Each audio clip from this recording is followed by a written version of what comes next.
Bounty hunting is a complicated profession. Don't you agree? It is a time of restoration. The Empire has fallen, and the New Republic begins to establish peace throughout the galaxy.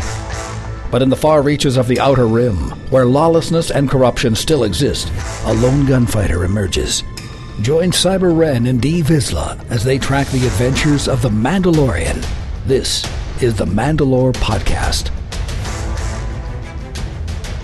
That's right. Welcome to the MandaLore, the podcast that's all about Baby Yoda. Well, at least if you've been anywhere near the internet lately or any type of social media, you will see that Baby Yoda has taken over. And with that, I am Siber Wren. And I'm D.Vizsla.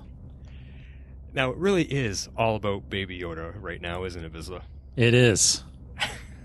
Population huge. He's all over. Oh my God, it's crazy. And I just want to point something out. I'm just going to razz you a little bit here, that you were kind of proven wrong this week in the best possible way, because you were guessing last week that we're only going to get one more episode involving Baby Yoda. You thought they were going to wrap the arc up, and this episode ended, and that's definitely not what they're doing. He's still here. He's not going anywhere. Yes, well, and yeah, definitely. He's still going to be a part of the show, it looks like. Instead of going after more bounties, it does seem like he's becoming the hero, and he's going in protection mode of the Baby Yoda. So, but we got some descriptions of the next few episodes, so I might not be entirely wrong. Yeah, you're definitely right there. And we'll save this for a bounty section, because I got some questions, some theories as to what's going to happen with Baby Yoda and stuff. So let's jump right into our news, and we'll get to that part, because that's part of the good talk. So we got a couple points to mention here first. And just a couple small things. So you've got some episode descriptions for the next three. And before we get to that, I want to just talk about Gina Carano, because we have not seen her yet as her character, Cara Dune. And I just read a small interview with her, and she was actually, she was joking around, but she was actually legitimately frustrated and a bit pissed off at production, because Gina Carano, being the MMA fighter and being from American Gladiators, and she kicks some serious ass in every action movie that she does most of her stunts in anything that she's part of. And this show, The Mandalorian, actually kept trying to put in a stunt double for her to do the action, and she got so frustrated with that. She kept saying, no, I want to do it. I'm going to do it. And so it was actually quite a fun interview, and that's why I love Gina. She's just awesome that way. She is, and a lot of the stuff that I've seen her in recently, too, you want to talk about someone that is genuinely grateful for the opportunities she's been given. I mean, she is nothing but praise and thanks for being casted in this role. And I think once we see her, she's going to really even ramp up this show even more, which will be the next episode. She'll be in the next episode. Oh, good. You know that for sure. Yeah, I think so. I think that's been, as we get to the descriptions, this kind of confirms it a little bit. Yeah, well, let's jump right in. What do you got for the next three, episode 4, 5, and 6? Yeah, so just released after the third episode aired, the next three episodes. So they're holding back descriptions for 7 and 8, but the next three episodes go as follows. So episode 4, the Mandalorian teams up with an ex-soldier to protect a village from raiders. Oh, that has to be Cara Dune. Yes, soldier.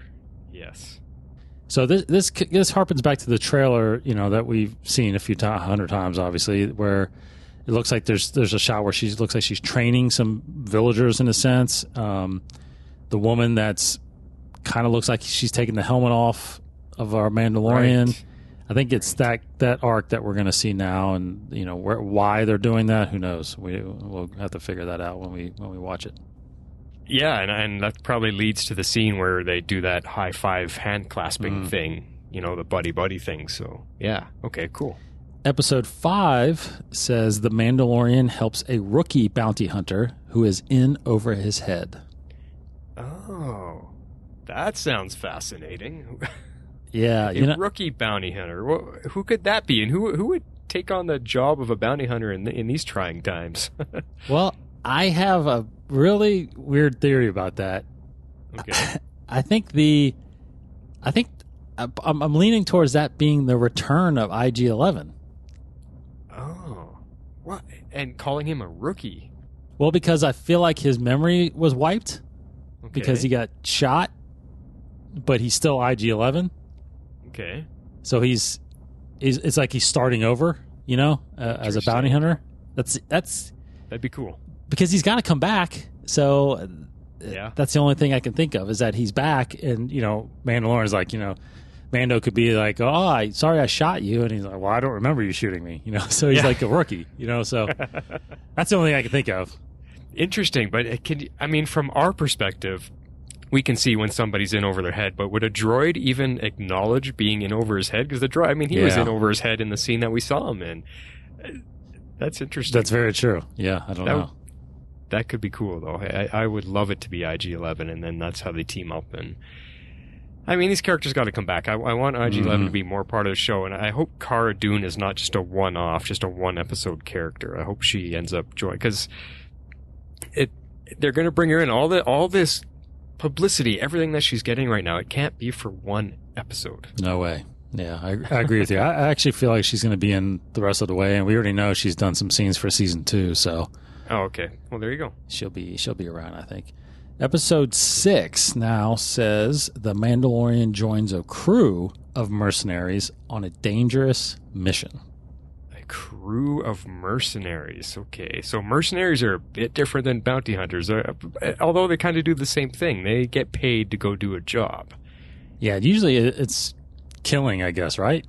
Yeah, killing or stopping something or whatever. Yeah, so, boy, why would he be joining them on a...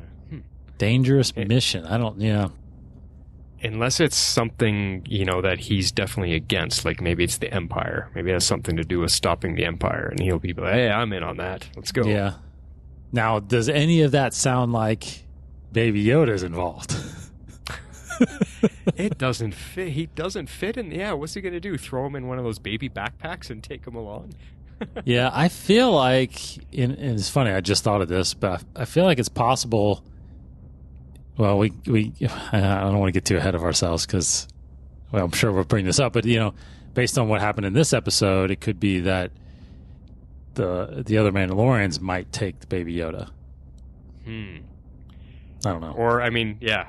Oh, yeah. There's so many theories want to come out. Maybe this third or fourth episode where they're protecting the village from raiders, maybe they successfully do that and he leaves the Yoda with them. Oh, yeah. See, that's a good one, too. Yeah. I don't know. But we'll dive more into that because we got that. That's part of our bounties. Like we got some more deeper thoughts on that. But while on the topic of Baby Yoda, there was some concept art released by Jon Favreau this week of what Baby Yoda actually looked like before they created him, and it's almost spot on. Oh, it's beautiful too. Yeah, it's a great shot. It's on Jon Favreau's Instagram. It's all over the internet now. But I have a feeling that's going to be a lot of what we see as merchandise, which is coming. Yes. They've just released. Jon Favreau and others have said there is Baby Yoda merchandise coming in time for the holidays. They didn't want to let it go too soon or it would have spoiled the episodes. But now that it's out there and Baby Yoda is exploding all over the internet, they're gonna make their budget back on the TV show just in Baby Yoda merchandise. I already know I'm getting some for my kids and myself probably. But yes. Come on, I want a Baby Yoda sitting on my desk right here beside me. Yeah, right? Yeah. That is fantastic. Oh, that's going to be so cool. Can't wait for all that. All right, well, that's it for little news tidbits. We don't have a lot this week for you, so we're going to dive right into our overall impressions and ratings. No disintegrations. As you wish. All right, I am giving this one 8 pieces of new armor. And I actually counted it. I think he has 7 pieces of new armor, but I didn't want to rate it a 7. I'm rating it an 8. But what a crazy down and up ride of emotions. And I say down and up instead of up and down is because what he was making us feel in the beginning of the episode. I bet you we were all screaming at the TV screen, no! How could you turn in Baby Yoda? I was so frustrated and so angry and just thinking, there's no way. He's not going to leave him. But then he does go back for him and all is well again. But man, that changes things. The course of this season, his standing with the guild, it's almost like these first 3 episodes were just the teaser for the season as to where it's going to go. And now it's going to really take off into who knows what direction. But before we get into all of that, that's part of what we're going to talk about, there was so much fun to be had, all culminating into a jetpack extravaganza of a scene straight out of the Clone Wars and Rebels cartoons. And just as the Mando said, I got to get me one of those. What do you think, D.Vizsla? Very nice. Very nice. Yeah, very nice. I'm going to actually give this thing 9 dead bounty hunters, even though I feel like there were a lot more than 9 that got killed at the end there. But this episode clearly was the live action show that we've been dreaming about for a long, long time, ever since they started talking about a live action Star Wars TV show. You're right. All the emotions were definitely all there, especially compassion for Baby Yoda. I think everybody fell in love with Baby Yoda even more this episode. And that's what's driving, I think, the Mando, our lead character here in this episode. Because as soon as he asked the client, what are you going to do with it? I mean, you knew right there he wasn't going to let it go. Yeah. The tension between the Mandalorians added some more suspense and, intrigue. Then the unbelievable shot of the Mandalorians coming to protect him. I feel like it just brought it all together, the whole protection aspect, right? And gotta admit, there's little tears in my eyes at the end there, like you said, because I've been watching all these Rebels and Clone Wars episodes, and seeing that in live action is unbelievable. So it brought the whole thing full circle for me, I think. So again, we've been waiting for an episode like this for a long, long time, and it hasn't disappointed at all. No. It has not. It's I'm right there with you, and we're going to get into that more in our favorite scenes too. But that ending, it was just an all-out shootout. Like the OK Corral, last man standing kind of thing, and then you've got this huge heroic moment. It's something we've never seen before. I cannot think of any TV show or movie that's ever had a bunch of jetpacked fighters landing in a scene to win the day. It was so cool. Yeah, I haven't either. So cool. All right, well, we'll talk a bit more about that in a moment. We're going to get into our Cantina chatter. What if he doesn't survive? He's worth a lot to me. All right, so before we get into all the theory about Baby Yoda, let's just gush for a few moments at his killing us with cuteness yet again.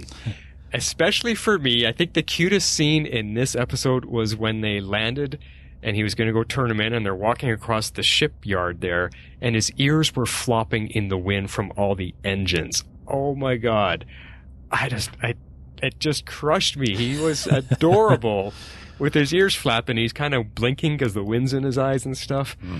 And then all he wanted to do was play a little bit with the lever knob. And that was also really cute too, when he kept reaching up to get that little shiny silver ball. Yeah.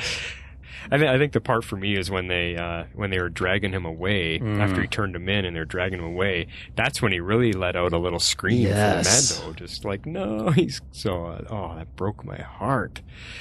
And then even in that moment, I mean, he could tell even when they were entering the building, he kept looking up at the Mando, looking back, looking up at the Mando, looking back. Like, he looked actually worried at what was about to happen. It's like he either sensed what was happening or he knew this is not a good place or we're not in a good spot right now. And it's just the way he kept looking back. Like, he kept double checking with the Mando. Like, are you sure? Are we really doing this? Kind of look to his face. Yeah, the last time I watched it, I noticed right when the stormtroopers came out and to look at him, you can see that the Baby Yoda was like, whoa, I'm not supposed to be here. This is not right.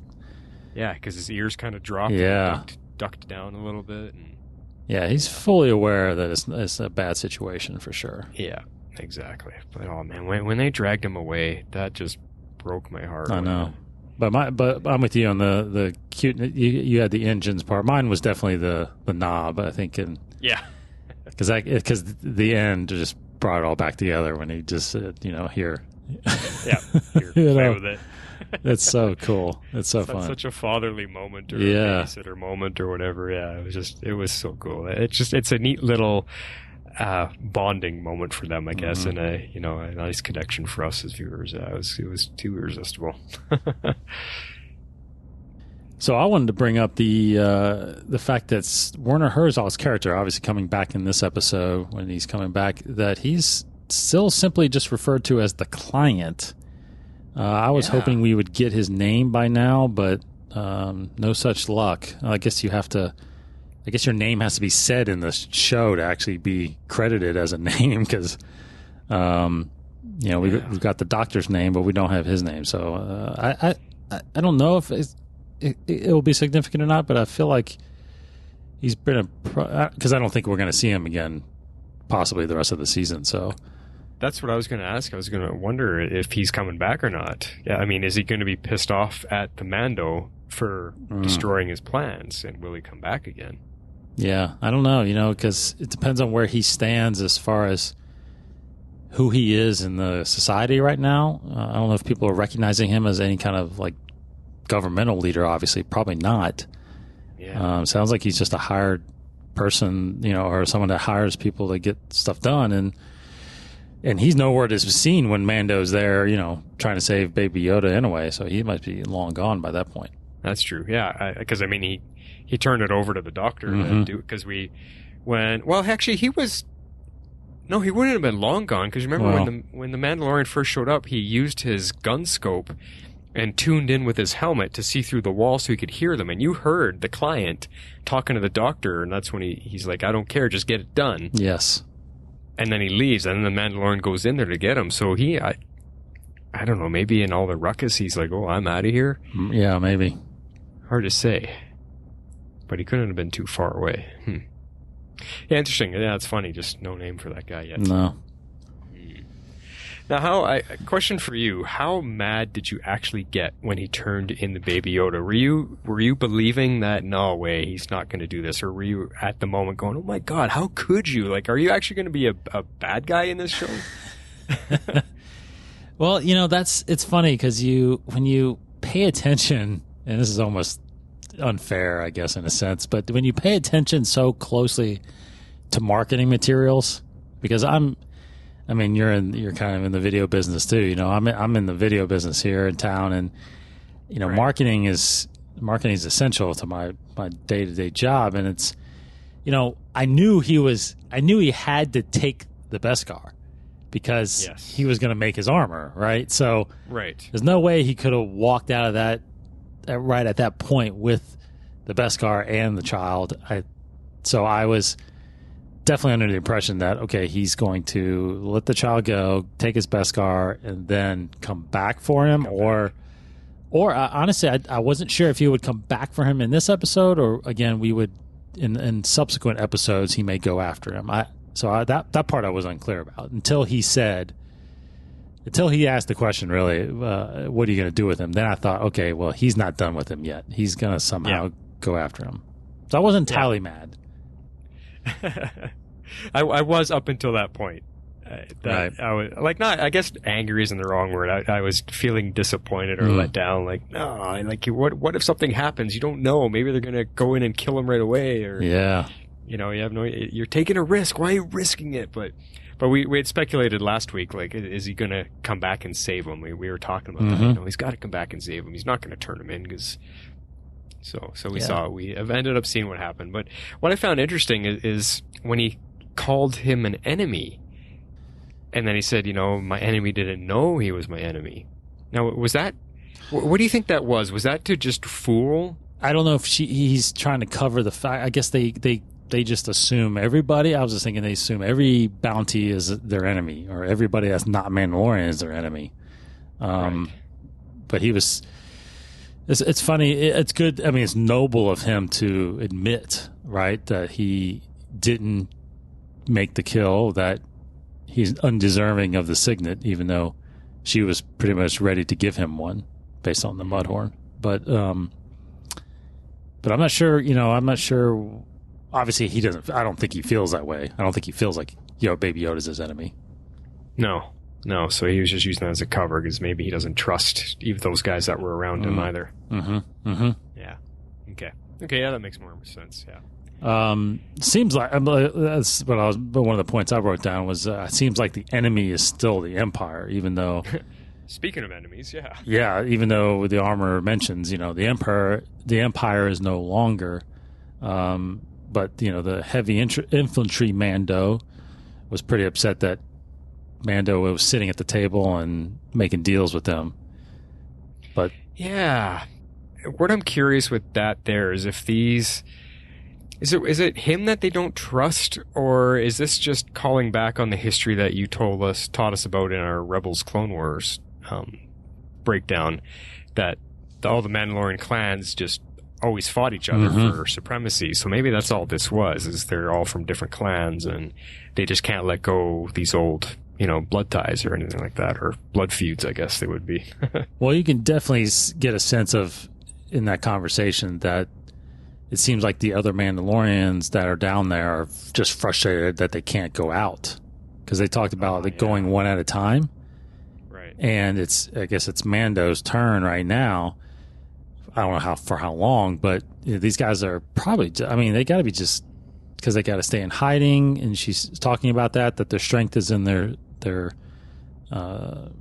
whatever, their secrecy or whatever. So it's hard to say, are they frustrated with him or are they just frustrated with the situation that they can't, they got to put their blame on something. So this guy's like coming in with all this money now. It's like they're kind of getting showed up like, well, he's only doing that because he's working with the Empire. It's almost like he's making an excuse to be mad. But in the end, all she's got to say is, this is the way, and everything's okay, I guess. Yeah, which we'll get into that too. Yeah, and it's so funny. Yeah, that seems to be the calming word. Like, yeah, once you say that, that's it. Conversation's over. Yeah, it definitely seemed that way for sure. Kind of like, may the Force be with you. It's like, okay, yeah, I can go on there. Or I have spoken. Or I have spoken. That's the same. Yeah. Will we hear "May the Force be with you" in the show? I wonder. Oh, I wonder. Well, it's going to have to be someone on the light side of things, and someone. I don't know. Yeah, I don't know. Yeah, I don't know if that'll come into play or not, because of the point in time that we're in. Interesting. Mm-hmm. Yeah. Yeah, I don't know. Now going. You mentioned the Beskar there. I mean, that was actually quite a grab of Beskar. There was a lot of it there, enough to turn into a full suit. I mean, he got a chest piece, 2 leg pieces, the other shoulder pauldron, and a pair of gauntlets out of it. That ended up working into a lot for him. And it was cool. I mean, he had a lot of bricks, but I'm still surprised that those little bricks can be melted down. They seem to expand when they're melted down, because that's a lot that they turned into. It is. And then again, they did that whole armor-making sequence, and it seemed like he was just there for a few hours, and she made the entire suit. I don't know. I just keep nitpicking at that, but it didn't seem like he was waiting very long for all of it. Yeah. Just sitting there. Yeah. No, I'm with you. I didn't seem like it took very long, but gosh, I mean, she must be very good at what she's doing. Yeah. Because you think about it, because I actually forgot I was going to try to count how many bricks there were there, but it seemed like there was at least 20 of them. Yeah. And we know what one brick made the one pauldron. Yeah. So one pauldron, the other one was one brick, and then I don't know how many are in the chest, and then and there's definitely left over for the whistling birds, and then whatever foundlings they're going to give them to. Foundlings, and Grief had a couple in his pocket. That's right. Yeah. So lots. There was lots to go around, but it's just there must be some properties with that metal. It's something when you melt it down, it must have some special properties. It's easy to mold. It cools fast. I don't know, but whatever. I mean, and it actually doesn't look very thick either. I mean, it's strong metal. Impenetrable. So, but it actually doesn't look very thick. So, I don't know. No, well, I mean, liken it back to the medieval days, like when a knight wore a suit of plate mail. That thing was heavy, and he could barely move. Like they basically got 1 or 2 swings of their sword, and then they were done. They were too tired. Right.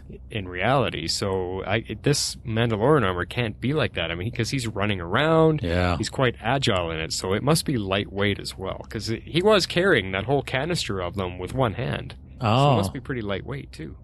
That's a very good point. Yeah. The Camtono. Yeah. Yeah, apparently that's what that canister is called. We'll bring that up later, yeah. Yeah. So, no, it was cool. It's very cool. It was cool that he just had so much, and he got his full suit, because we were talking, he's got to get his full suit soon. I mean, they've released the marketing picture of it already, and sure enough, they didn't waste any time getting it to him, so he could be his full-on glowing chrome-looking Mandalorian right from the get-go. Yeah, he definitely stands out now. Yeah, exactly. Cool. All right, what do you got for us next?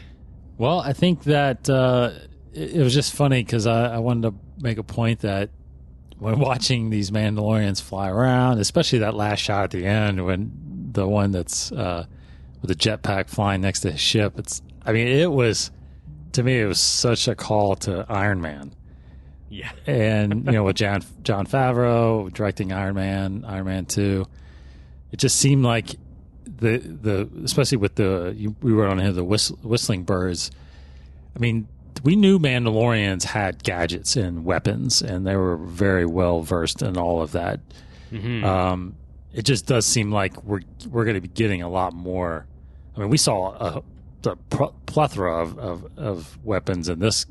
He used his fire torch, he used his gun, his sidearm, he used his rifle, he used the whistling birds. He even uses grappling, a knife. Yeah. I mean, he had everything in his arsenal in this, and it's like, which is very Iron Man in a sense, right? I mean, it's Mandalorians, especially with that big heavy infantry guy. I mean, he looks like an Iron Man when he's sitting there, like War Machine, just like War Machine. That's what I was going to say. Yeah, going crazy with the cannon, the laser cannon. So. It's pretty neat. I don't know. I just wanted to point out that I think a lot of people I've read online, that a lot of people making those connections. Like, you could definitely see some similarities for that. Yeah, for sure. And I see also online that scene at the very end when the one Mandalorian flies up beside the ship and kind of gives them the salute. It also was very Rocketeer-like, if you remember the movie The Rocketeer. Yeah. Very, very similar there. Very similar. Well, that was really cool. Now, you mentioned the whistling birds. I wonder why they called them that. Because they're tiny little homing missiles. Mm-hmm. And they're really cool. But when we heard the name before we saw them get fired, I was honestly expecting them to sound like whistling birds, like have a real high-pitched squeal to them or something. And they didn't have that sound at all. But they're still cool. And I saw people speculating online. Did he use them all up in that one shot? I'd say he used about half of them. Yeah, I'm with you. I think he only used about half of them. Yeah. I think you can probably do a count how many got launched, but they do whistle. I don't know if they sound like birds, but there was like a little whistling sound. But that was bit, really yeah. But very effective, pretty nice. And again, it sounded like the armorer made them right there on the spot. As she's making the armor. Oh, here, by the way, have some whistling birds. They'll do you good. I know. Those look pretty delicate, so I don't know how that must have taken a while to make. Exactly. All right, now there's a point I want to get into. We were talking about this offline. We started getting into this big conversation about it, and I said, whoa, let's wait. Let's save this for the show. There's still no answer about those darn fobs or how or what they track. But every single bounty hunter had one. What is going on with those things? Yeah, this was the one thing in the episode that got me a little frustrated, was the fobs. I'm not sure still how they work. Not sure how to turn them off. You would think that once the job was done, that the tracking devices wouldn't work anymore because the asset's been delivered. But as soon as Baby Yoda got pulled away from that building, it seemed all the fobs went off again. You make such a good point there. He handed it in, the bounty was turned in, exchanged for cash, or, whatever. It should have been done. That bounty should have been sealed off and completed. So it doesn't make sense that all the fobs started going off again when Yoda was back in play. Yeah, and it wasn't like it was just like 5 minutes later. I mean, it's been a while because he had to go get his armor made, went back to Grief and got the new puck. And then, I mean, you would think all these bounty hunters were... So, well, that's a good question, too, is do they all have one fob? But I was under the impression that each bounty had a different fob. So that's what I thought. Yeah, so why would they all still have this fob? I think we need some explanation there, and I'm not sure if we'll ever truly get one in the show. We may get, again, some dictionary or some show encyclopedia might explain what these things are and how they work, but right now, that is a complete mystery to me. And it could be the first real big writing blunder that we've seen on the show, because another point I'll add in there is bounties that we saw Grief handing out in the beginning were bounty pucks or different little tags and stuff.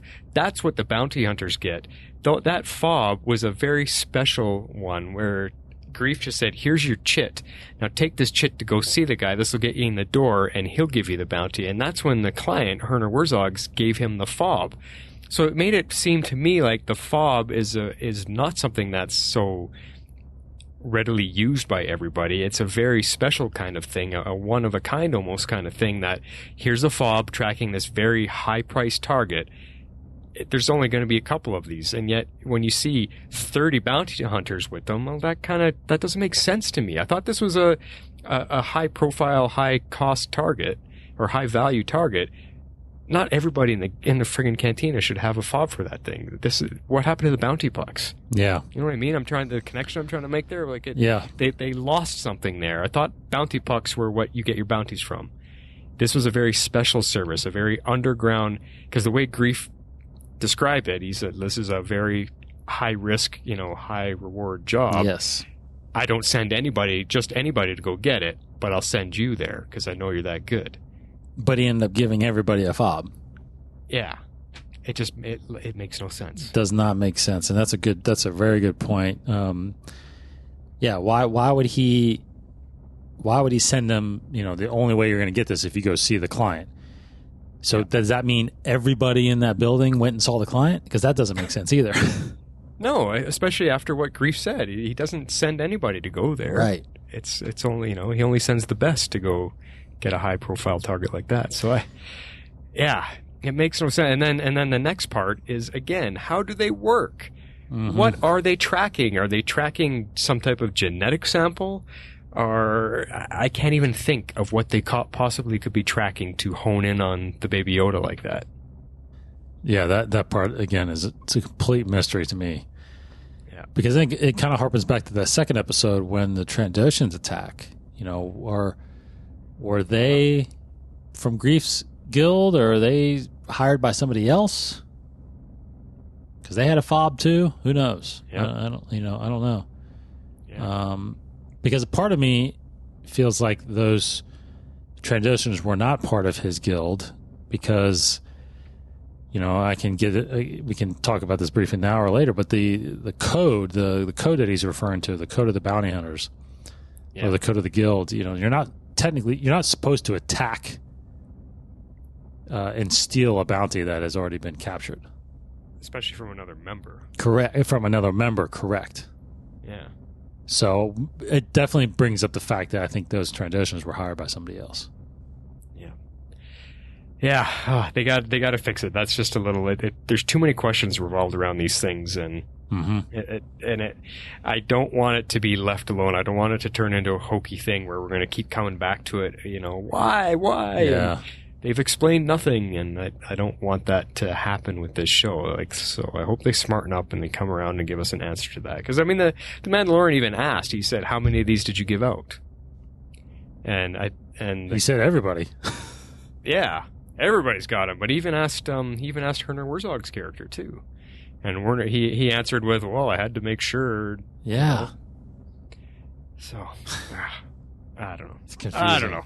It's truly one of the only confusing parts of the show, really, that I just cannot get an answer to. Yeah, and that could just be TV show writing. I mean, in every other show that we watch, in these fantasy sci-fi superhero shows, there's always some type of writing. It's it's a plot device is what it ends up being. And but that's what this was. But I don't know if you say, I don't really see anybody online, anybody else complaining about it. I feel like we're the only ones talking about it. Because we're analyzing the show, so that's our job. Yeah. I don't know. Maybe post the question out there, see if anyone throw it on our Twitter account, see if anyone responds to it. Yeah. Hey, explain these fobs, somebody. Interesting. All right, well let's get off of that and move into another scene, which I thought it's kind of like a dark sense of humor of mine, but I was having a good old time when he was killing all those stormtroopers. I mean, this is where we see he treads the line between good and bad very delicately. I mean, he was stabbing him in the back, shooting him in the back, shooting them point blank after he knocked one down, and even roasted one with his flamethrower. He's not very friendly to the stormtroopers. No, and this was a great, even more so than, fighting the Trandoshans. This was pure. He was all skill. This is the Mando skill right here, and you can clearly see he can infiltrate. He can go and curve it. It was great that when that one shot where he walks into that room, as soon as they walk in, he busted the lights out. So he can go hide in the shadows. It's so cool. It was so cool to see him do that. I mean, he wasted about probably a dozen of them. Something like that, yeah. Yeah, it's 8 to 12. Sure. Great scene. Great skills. And again, I mean, stormtroopers are always stormtroopers. They just seem kind of not Right. so skilled in a firefight or a hand-to-hand fight, even. Now, here's another callback to Star Wars: A New Hope. It was that round black globe floating medical droid that had the needle sticking out of it was exactly the same one that we saw heading towards Princess Leia when she was in prison. Very cool. Yeah, that's right. Those are interrogation droids, actually.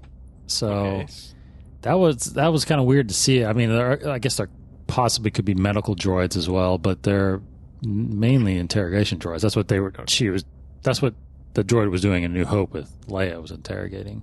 Okay, yeah, sure. And that sounds better than medical droid. I call it medical because it was holding a syringe with drugs in it, so I thought it Totally. goes and sticks. It's like a truth serum. Yes. Goes and sticks it with her. And yeah, there you go. So, okay, yeah, I guess interrogation's a better word for it, yeah. But what was it doing in there? I don't, with Baby Yoda, I guess it was just administering some kind of serum or taking the sample. I mean, it could be taking whatever sample or blood or whatever it was trying to get. Yeah. And then another one that I saw too, just again, you have to pay really close attention in the streets. Every time he's walking down the streets, looking at all the characters, and the one that I noticed was that little short alien wearing the which looks like a 1960s NASA spacesuit. He's walking by the street, and I remember seeing that guy in the Mos Eisley Cantina in A New Hope as well. Yeah, I read your notes on that, and I didn't notice that until I watched it again right before the show. I was like, "Oh, there he is." That is hilarious.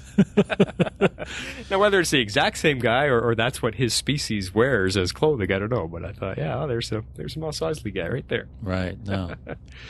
Now, with Grief, I want to go back to him since you brought him up a little bit. It doesn't seem like here we are speculating in our first couple episodes that he might be a friend to the Mandalorian. There might be a connection with them, a bond of some kind.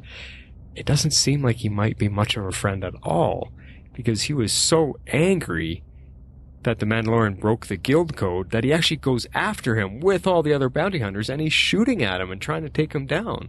So either he's way more loyal to the code of the guild, or maybe they're not as close as we might have guessed they might be.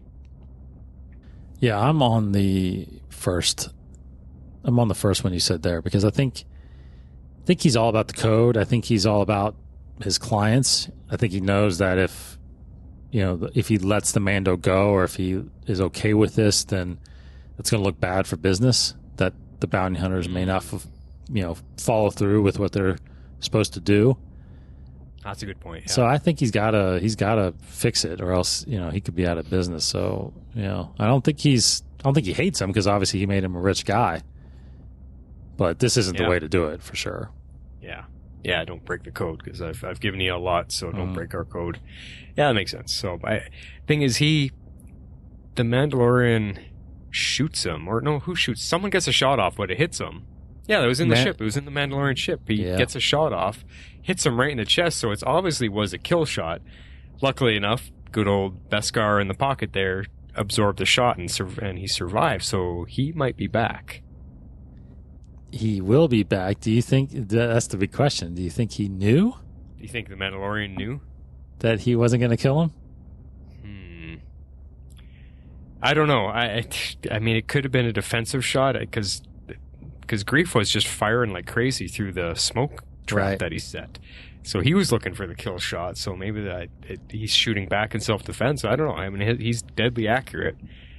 Agreed. Hit him right. Yeah, he might be surprised he's alive.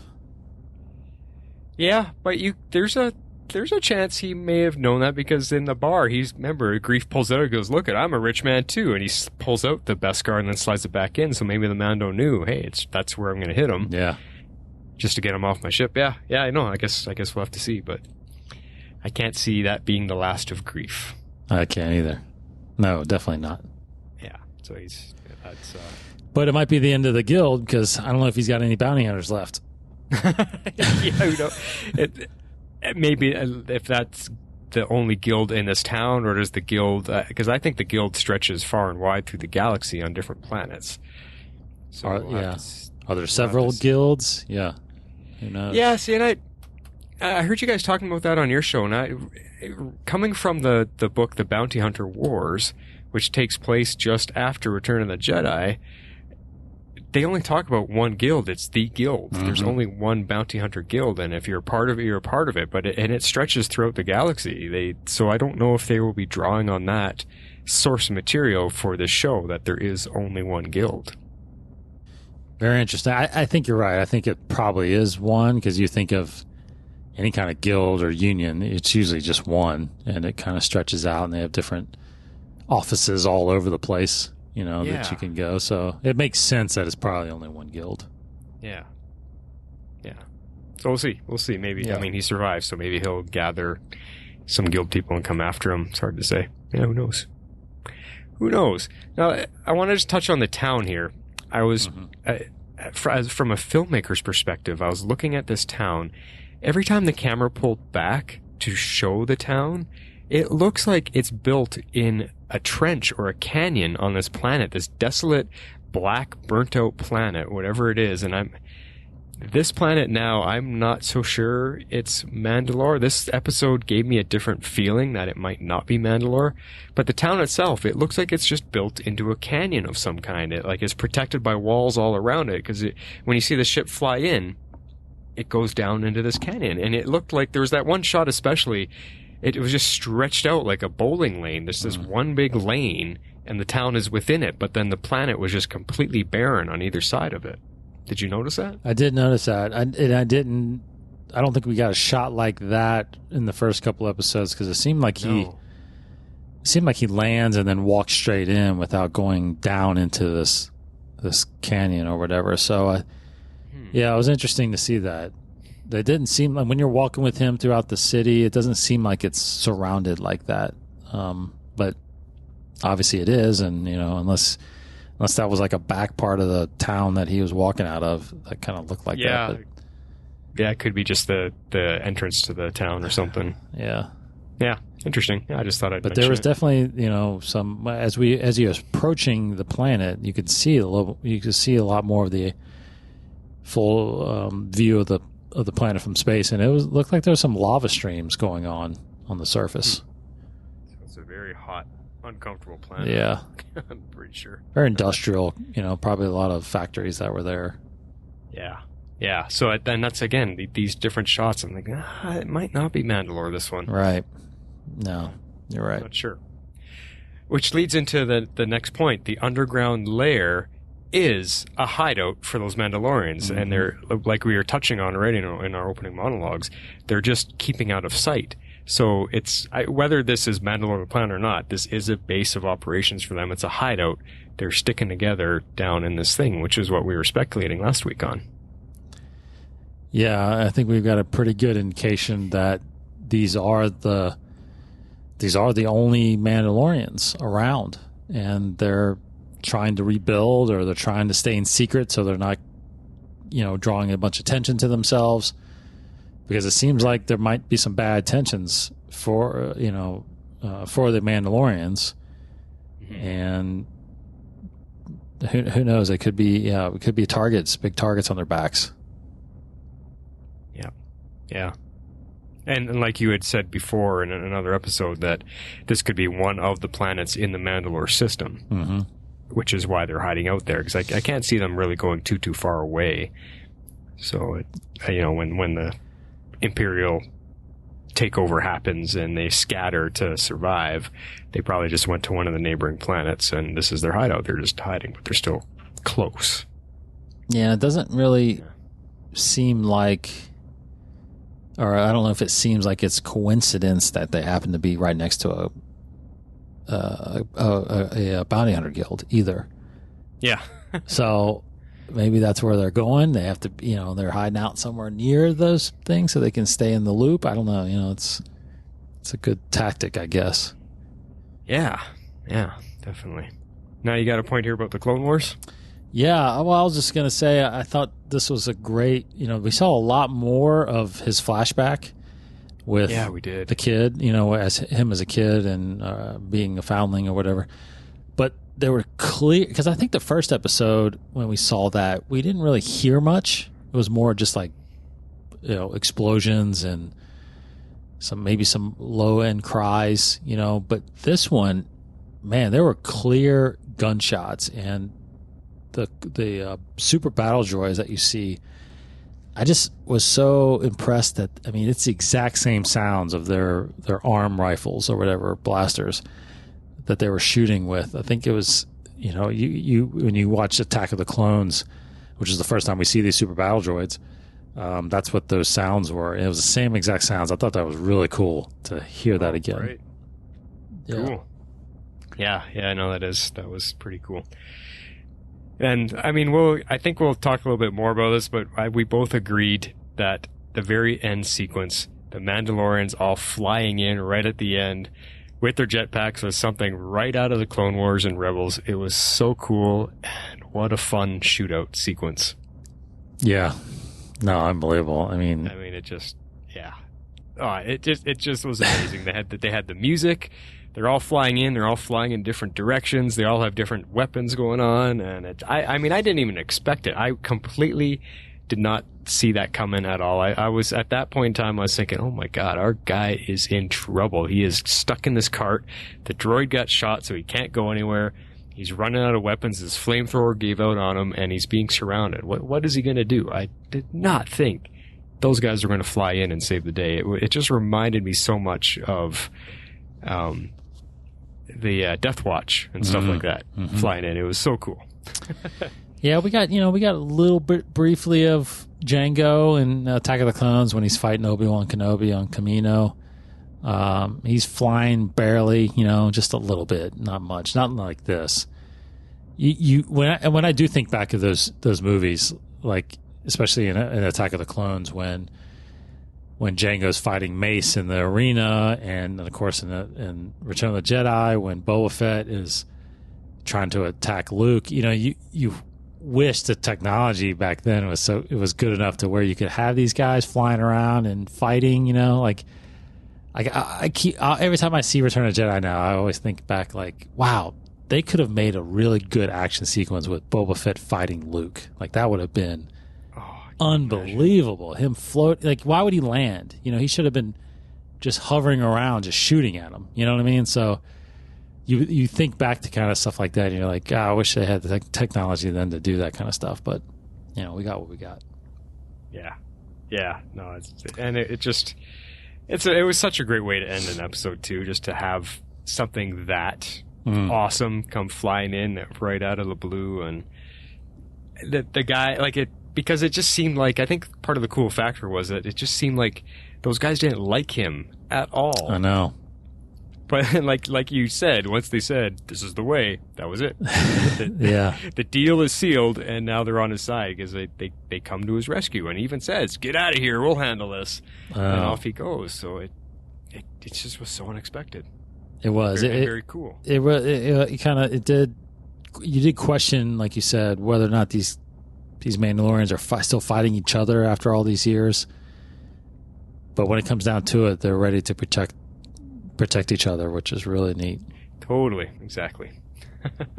Let's get into our favorite scenes. This was a tough episode to choose an audio clip to be able to play because I think all of our favorite scenes had nothing being said. Yeah. We had a couple different things. I'll let you get into yours. The one that I chose that I really loved, I love the scenes with Baby Yoda when he was reaching up for the knob on the lever. It's just cute. He just wants to play. He's a kid. He wants to play with something, and it's, ooh, shiny. He wants to grab it. It was cute that they kept going back to that. And you remember last week I was asking the question, how does he get out of his carrier? That thing is floating 3 feet off the ground, and we've seen him multiple times get out and go to try to help the Mandalorian. Well, in this episode, we see him crawl out over the edge, hang from it, and drop to the ground when he was getting out into the cockpit to reach for that shiny ball. So I just like that they actually answered that very small question for me. That was really cool. But my audio clip that I'm choosing is when we did get a little bit of the history with the Mandalorians, and it was in the Armorer's Lair when they had a bit of a discussion, and we've already talked a lot about what was going on, but the clip here is what they said, and we can discuss it a little bit more. These were cast in an Imperial smelter. These are the spoils of the Great Purge. The reason that we live hidden like sand rats. Our secrecy is our survival. Our survival is our strength. Our strength was once in our numbers. Now we live in the shadows and only come above ground one at a time. Our world was shattered by the Empire, with whom this tower shares tables.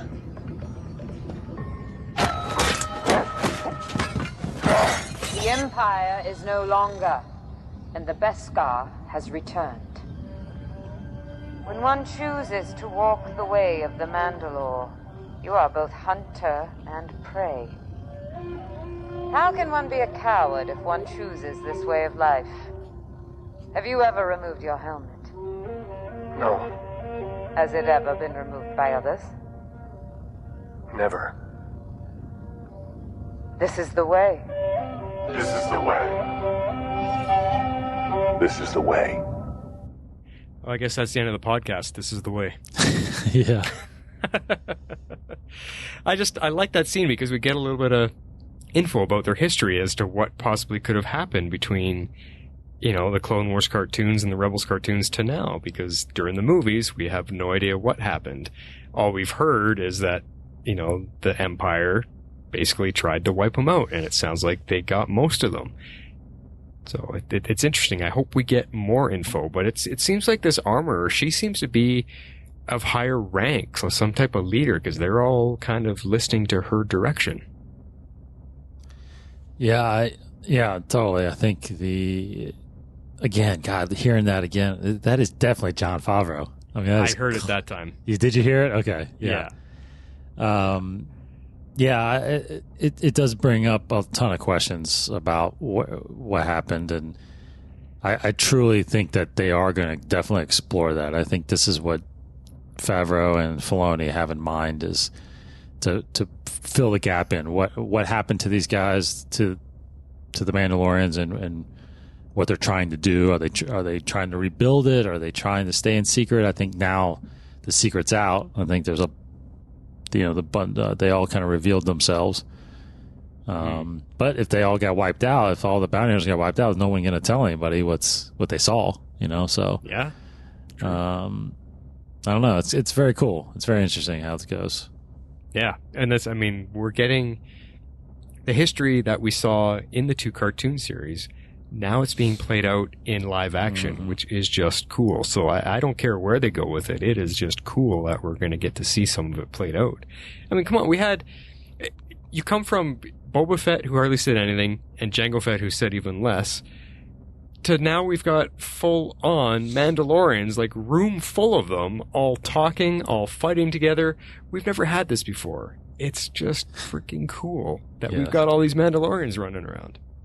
All right, what do you got for your favorite clip for us? Well, it's easy to say that my favorite scene was the Mandalorians flying around and into the fight, but I'll get a little more specific because that end scene, and we've kind of briefly talked about it towards the end, where the heavy infantry character, which is possibly DeVizsla, tells the Mandalore to get out of here. They have that quick conversation of what's basically happening next. Very emotional scene. Kind of brings it from your scene to this kind of full circle of what the Mandalorians mean to each other, I feel like. Yeah, exactly. Actually, I didn't even connect our two scenes. It is a nice transition from how they started with each other to where they end with each other in this one episode. Yeah, good point. All right, here's your clip. We'll talk about it after.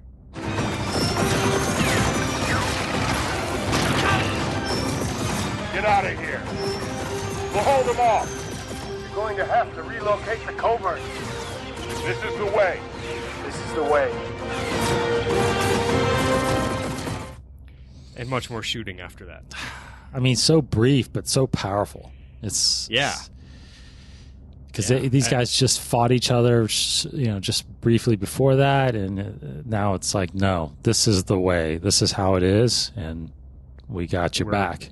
Yeah, exactly. We're standing with each other for each other. That is it. Again, once you say this is the way, that kind of realigns there. Oh yeah, we're all on the same side. This is the way. This is the way. Yeah. I gotta try using that in real life somehow. I know, right? It does make you think back. I think back to your scene too. It's like the armorer. I know we only know her as the armorer, but man, she seems to have a lot of weight to this group.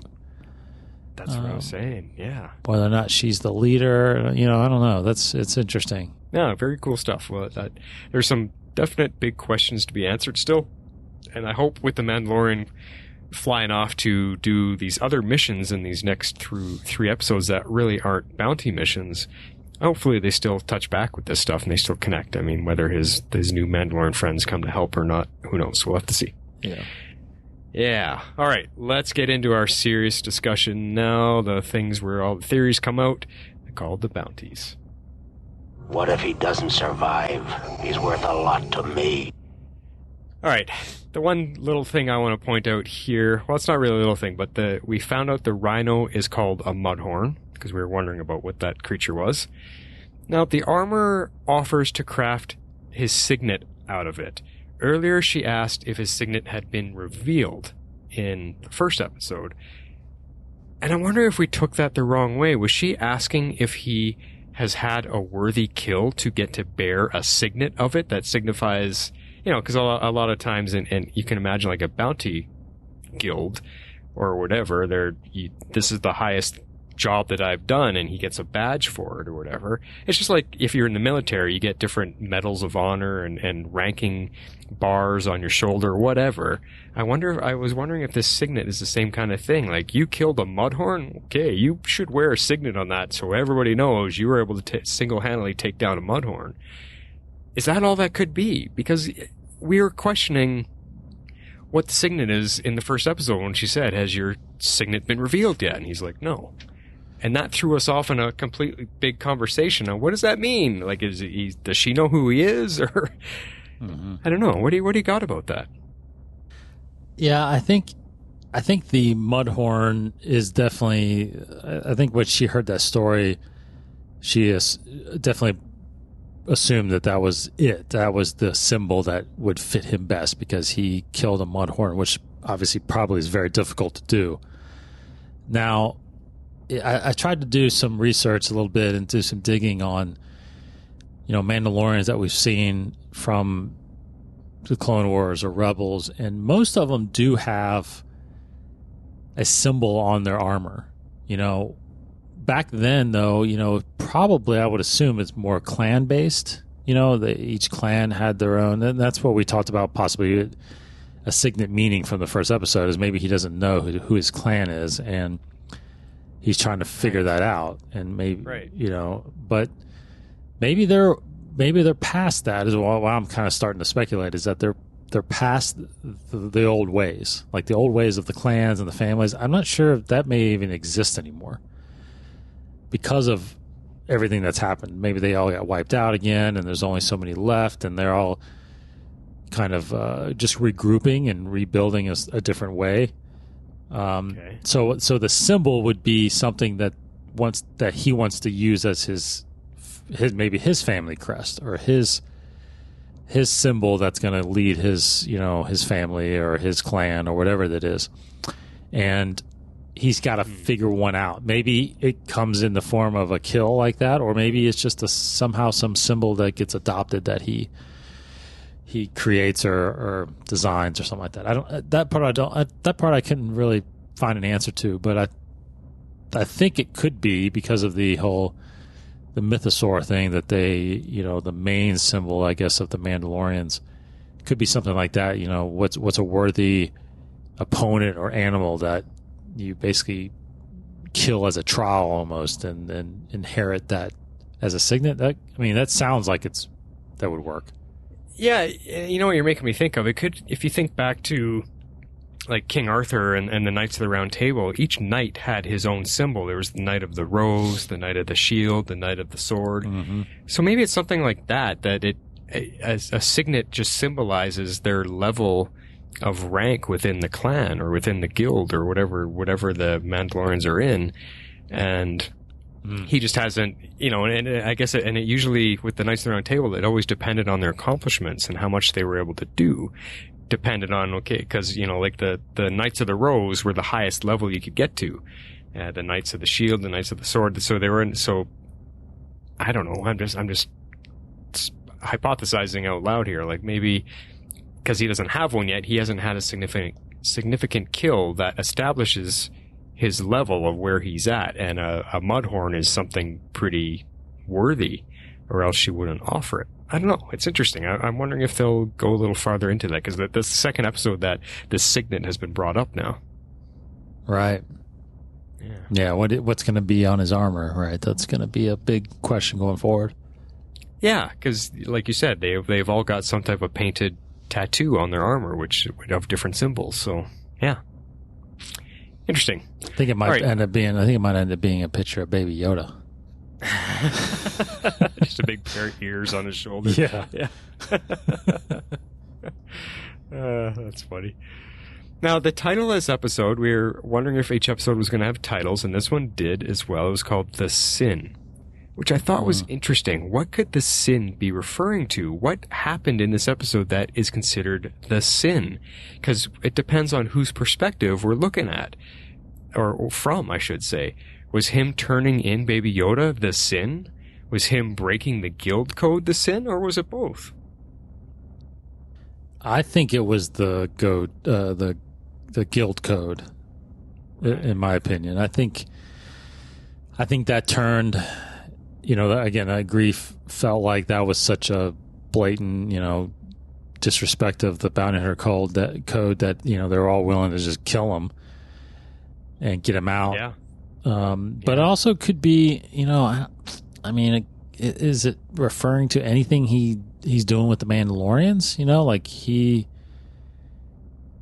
as a Mandalorian, is he supposed to be getting this involved, or is he supposed to be, the sin of maybe having to draw them out for them to help him? I don't think so. I don't think that's the case. I think it has to do with still the code. Right. Which kind of leads into your point, because you're curious about this bounty hunter guild and the code. Yeah. Yeah, I think this whole thing kind of is just getting bigger and more confusing, I think, in the end, because, we were kind of, we obviously don't know much about it. You mentioned in the Legends books a little bit about the code and how there might be one, there's probably one guild around, but, I don't know. This brought up some questions for me about how many bounty hunters are in this thing, and it kind of goes back to the fob stuff too. It's like, I thought we were told that one guy was going after Baby Yoda, but then it seemed like everybody was, and yeah. I don't understand how it works. It's Well, and if the fob leads directly to Yoda, because all he did was find it, we were joking about it, like, well, he doesn't have to do much tracking or hunting. So why didn't all of them show up there to get the Baby Yoda? Because it's that easy. That's a very good question, and that's that's part of my frustration a little bit with that. It was like I just not sure how that fob and the code, all that stuff's really working, and we haven't really got it. I don't know if we're going to get told too much about it, but no. The more we talk about it, the more dumb it's really starting to sound. Like this fob thing just is like, oops. Yeah. All right, well, we talked a lot about it here, the history about the Mandalore, that we got a little bit more of this episode, and it was in part of what, in my favorite clip that I played, the Imperial Purge, when the Empire wiped most of the Mandalorians out. And I think that's what we're seeing in the flashbacks, is one of those purges on one of the planets, whether that's MandaLore that we're seeing, but like you said, we're seeing more and longer clips, and you can see a lot of the battle droids there, and they're basically just walking around and killing and destroying everything. Yeah, I'm I read that there. I'm not so sure and convinced that is the purge of, at least of the Mandalorians. I still think that is part of the Clone Wars, which is different. Right. Okay. And the only reason I would say that is because when the Empire took over, when the Emperor got voted in by the Senate as the Emperor of the Galaxy, right? Yeah. And he immediately introduced his military might, which is all the Star Destroyers. He commissioned all the Stormtroopers. He actually, it's kind of known in canon that he basically decommissioned all battle droids. Like, no more battle droids. It's all Stormtroopers. So to see a super battle droid there, to me, clearly says it's still the Clone Wars. So, the Separatists had to be there for some reason, wiping that town out. If it's MandaLore or not, we don't know. So, to me, it's something that is, I don't know. The problem is I just don't know when. There's no details on when the actual purge we're talking about, when the Empire went against the Mandalorians and wiped them out, supposedly. It's hard to say when that was yet. Yeah, because we haven't placed it when in the history of the movies, where in the timeline this happened. Yeah, you're right. Right. Yeah, so that's a big question. I think it's going to be answered in this show eventually, for sure. Hopefully. Yeah, hopefully. Which harpens back again to them being. I've seen some big similarities between the Mandalorians and the Jedi actually now. Because Order 66, which was the end of the Clone Wars, when Emperor Palpatine turned the clones against the Jedi, and basically branded the Jedi as traitors. Okay. I mean, the Jedi had to go into hiding. They all got wiped out. Right. The ones that survived went into hiding, and we're seeing them pop up here and there with Rebels and with Luke. They're slowly popping up here and there, but very similar to, I feel like it's very similar to what's happened to the Mandalorians. The Empire has wiped them out. The remaining Mandalorians have gone into hiding, and they don't want to reveal themselves. They're trying to build their strength up in secret, and it's very similar. I'm seeing some very similarities. Even though it's funny, because even though the Mandalorians and the Jedi used to fight all the time. The enemy of my enemy is my friend. That's right. Yeah. Yeah. Interesting. Yeah, that's a good point to make too. Now, this saying, "This is the way," is that something the show just added in, or is this a known Mandalorian phrase and they just all abide from? Is this something pulled from the Clone Wars and Rebels that I just haven't seen yet? No, this is the first time we've heard that line. Yeah. Which would have been cool if we would have saw that in the Clone Wars. That would have been a good homage. But no, this is the first time. Well, I guess if it's something new, that does make sense too, because they're scattered. There's only a few of them trying to survive, and they have to keep reminding themselves that we've got to stick together, or we will be wiped out completely. This is the way, and that's it. Once you say that, that's right. It's just us. We gotta stick together. Yeah, that's a very good point. I feel like this was adopted. this is the way because this is the way now. Like what happened before is beyond us, is past us. This is the way now. The way we live now has to be this way in order for us to survive. So I do think that's a good adoption of that line for their way of life now. Yeah, no, that's a good way to put it for sure. Now, the armorer, when he first hands in all the Beskar, and she's looking at it or whatever, and she's quite impressed by how much she has, she says she can craft a cuirass. Now, cuirass is the chest piece. And she says, I can craft you a cuirass that is worthy of your station. What does she mean by that? Is it worthy of his kill for killing the Mudhorn? Worthy of his rank or his family or clan name? What does that mean? Worthy of your station? Any idea? No, I would... Hearing that for the first time and having you read that out loud again, I feel like it's worthy of how he just gained all of that Beskar. That's the only thing I can think of, That's because we were speculating before if she knows him or not, or know who he is. So I wonder if it's tied to that somehow. I mean, do you think she does? I don't know if she does. Yeah, I don't know if she does. Again, we'll get into this a little bit later, but the whole foundling thing is a big question mark too. I thought I actually had a pretty good sense of what it meant after the first episode. I don't know so much anymore. Yeah. Well, I think we got a feedback question about the foundling, so we'll save our talk about that. So let's just continue with my thought from the same scene, though, because we've kind of been dancing around it. Like in this whole sequence here, and these Mandalorians were at odds with each other. And at first I thought, are they just fighting over the Beskar? Are they all jealous that he brought that much Beskar in and he's going to have this full suit and they all want a piece of it so they can armor themselves up too? Or are they fighting because they're from different clans, which I think is maybe where I'm leading towards, that they're probably different clans. Because they can't just be angry. They can't just be mad. And you would speculate that maybe they are just mad because they're under pressure and they're frustrated with being hidden underground. I don't know. We've pretty much touched on it. I just wanted to bring it up here again. I have a feeling it's that they're from different clans, maybe, and they're also frustrated, like you said, to be stuck there and can't be out in the open air.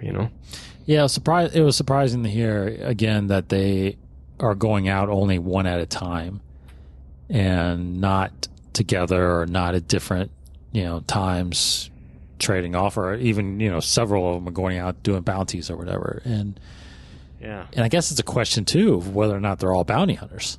I mean, does that mean they're all bounty hunters? I don't think you can be still a Mandalorian and not be a bounty hunter. Yeah, because they're not. I don't think they're all bounty hunters. I mean, Boba Fett was, Jango was, and now the Mandalorian. But we've seen on the cartoons tons of them. They're not bounty hunters. They're the defenders. They're the Death Watch. They're the whatever. So that's right. I wouldn't expect them to be bounty hunters. So. And it's funny that, because they say, we can only go one at a time. He's talking about how they're in hiding and whatever, but the Mandalorian he doesn't sneak around. He's out there plain as day, walking through the crowded streets, not trying to hide himself. So, he's letting everybody know, hey, I'm here. No, very true. Yeah, so I don't know. Interesting. Yeah, I don't know. We'll have to see. So I think we touched on it. I think they're mad at the situation and stuff like that. And, he's just kind of picking a fight because he feels like he's dealing with the Empire, even though the Empire's not around. But clearly in the end, they're all on the same side. Yeah. Now, the Mandalorian himself, this episode, up until the point where he starts asking about it, we started wondering about him, but when he's about to take off in his ship and then he shuts the engines down and he decides to go back, that's when it all changes, and it changes the way we view him as a character, because now we know that without a doubt he has a conscience, and he just couldn't leave the Baby Yoda there to be experimented on or whatever it was they were doing. And it definitely lends us to start understanding what kind of character he is and what the Mandalorian is going to become. Because he's got a heart, he's got a conscience. He went and saved the Baby Yoda, and like we already said, he gave him the shiny silver ball to play with. That changes everything about him And it's going to lead into the way he deals with the next few episodes. And, you know, he's helping people escape. He's doing all these different things. I'll be curious to see if he swings back to the, you know, balancing on the line of good and bad when he starts doing nefarious things to just accomplish a mission. I'll be curious to see how far he goes back again. Yeah, I'm still under the theory that he has seen this species before, and because you know, I guess you could still play the card that it's just because it's a kid, a baby, in a sense that he's compassionate that a baby shouldn't be treated this way, but I feel like he owes this species his life, or owes it something that he has to protect it, for sure. Yeah.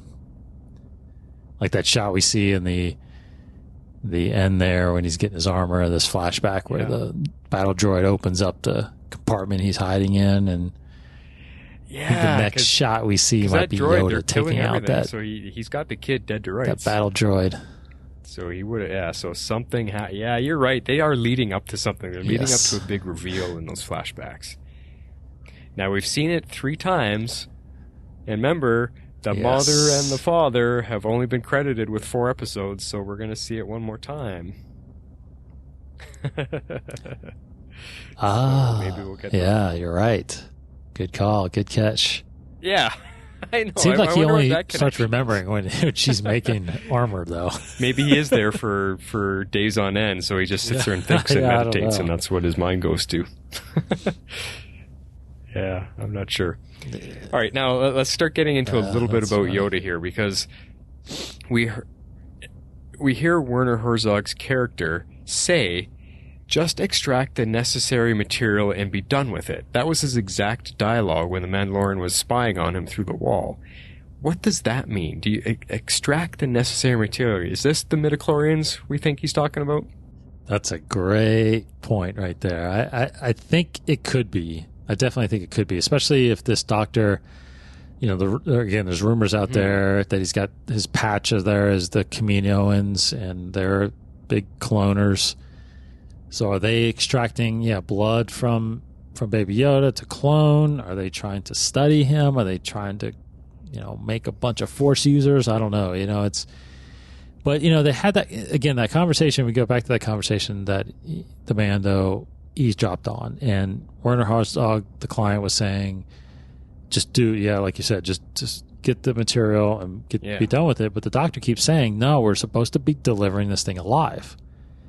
And I think the reason possibly we don't see Werner Herzog anymore is that he could have gotten the material or whatever it is, and he's taking it and delivering it, or doing whatever he wants with it that he needs to. But the doctor's back there, which he claims he's keeping the kid alive. Yeah, he kept saying, I saved him, don't shoot me. Right. Yeah, you think so? I think whatever was going to be done is done. And he was... I do. Yeah, I think that... a part of me does. I wouldn't be surprised maybe if I didn't, but a part of me feels like it was done and he was in there trying to either bring the kid back to life or keep the kid alive.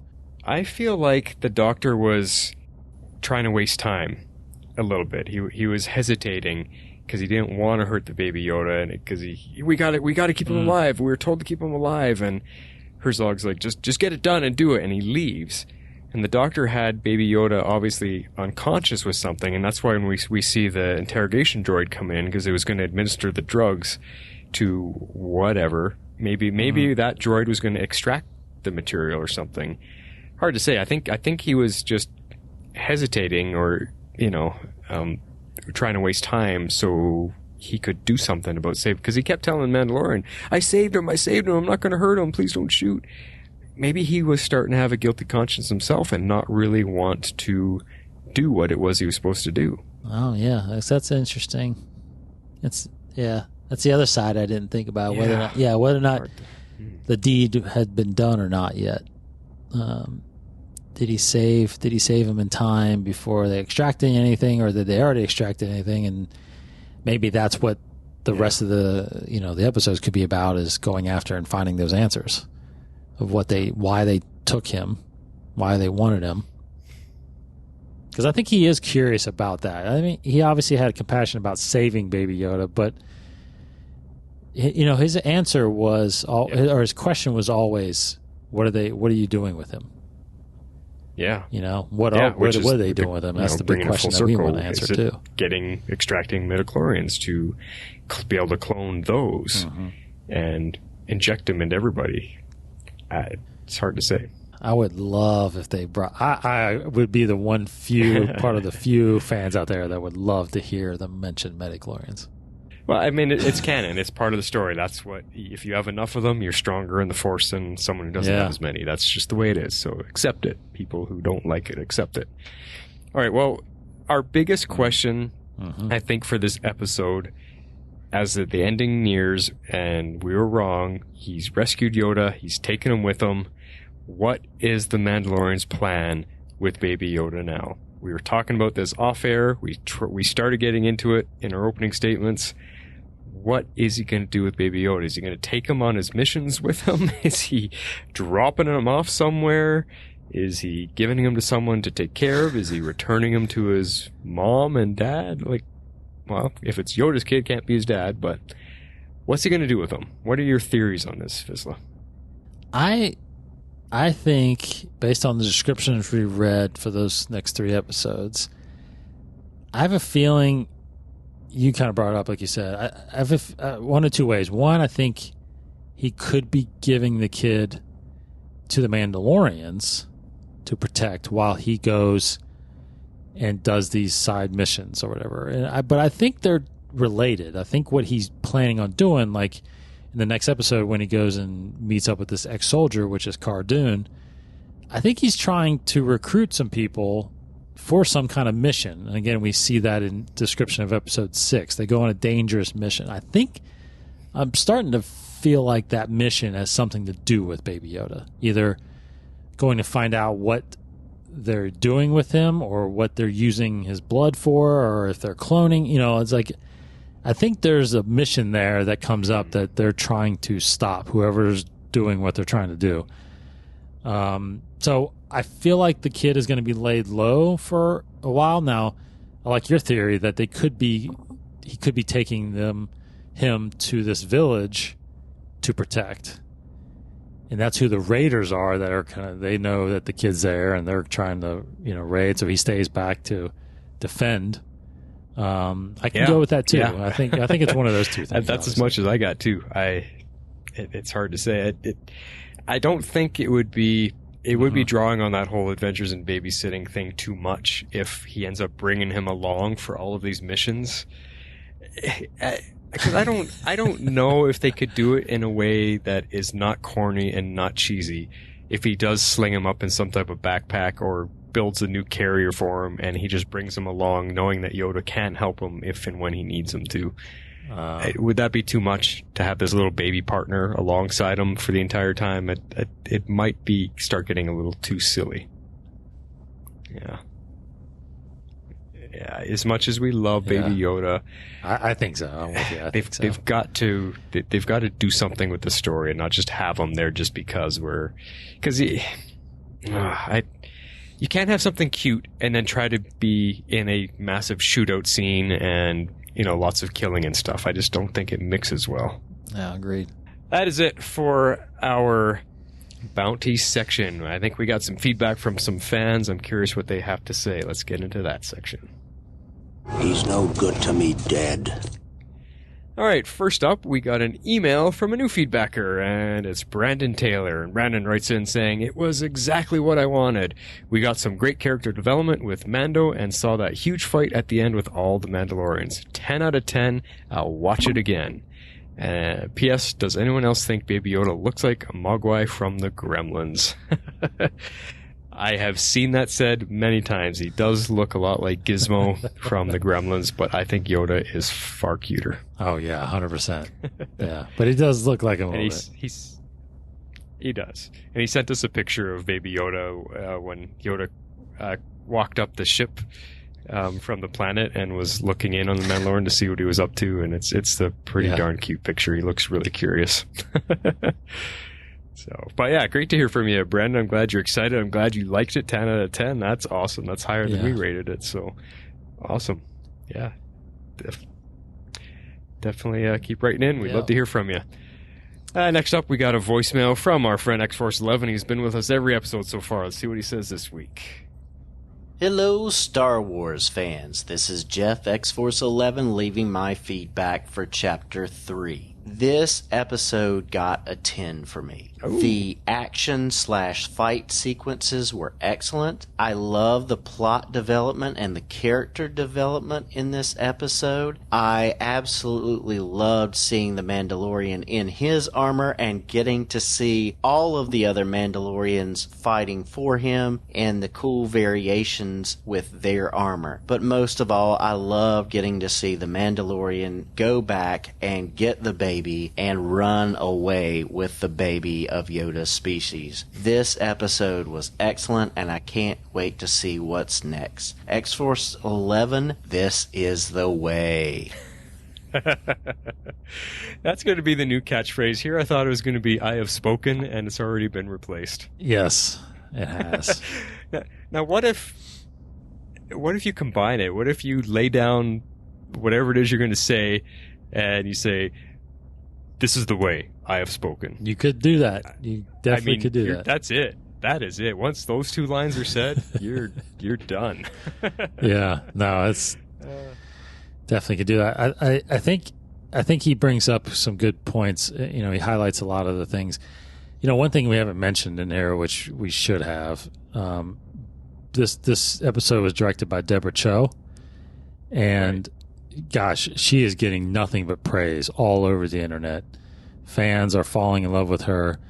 Of course, she is helming the entire Obi-Wan series, directing and executive producing that series. So a lot of people are just excited about Obi-Wan now. So, you know, this episode still, it felt like, it felt like the show. Felt like the last two episodes, I feel like. But, you know, it took a good director to really capture these moments, and she did a phenomenal job. Yeah, she did. Just like X-Force was saying, just the development of the story and the character changes and what was happening here, it really did progress things, and it really kind of launched this series into a direction it's going to go now. Mm-hmm.